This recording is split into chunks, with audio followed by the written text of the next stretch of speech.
Hello, today I will guide you on how to fix the issue of laptop plugged in but not charging in Windows 11. Before delving into the troubleshooting tips, let's ensure your Windows 11 laptop is indeed plugged in. While it may seem trivial, confirming its connection won't incur any additional cost. Let's proceed with troubleshooting. Step 1. Update battery drivers. Click on the Start menu and type Device Manager in the search bar.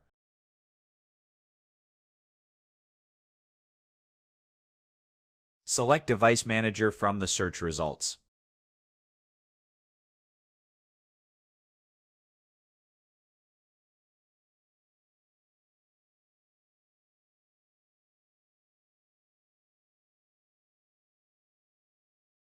Click on the arrow next to Batteries to expand the section. You will see two items, Microsoft AC Adapter and Microsoft ACPI Compliant Control Method Battery.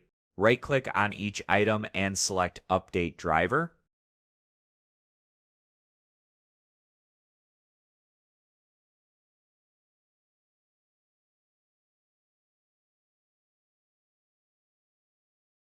If the issue persists, proceed to Step 2. Step 2. Uninstall and reinstall battery drivers. Right-click on both Microsoft AC Adapter and Microsoft ACPI Compliant Control Method Battery. Select Uninstall Device for both.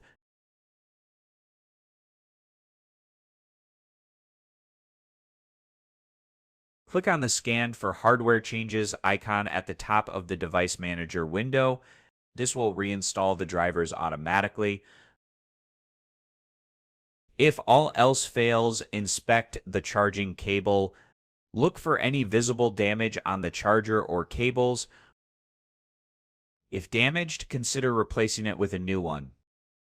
Hopefully, these solutions will resolve the charging issue on your Windows 11 laptop.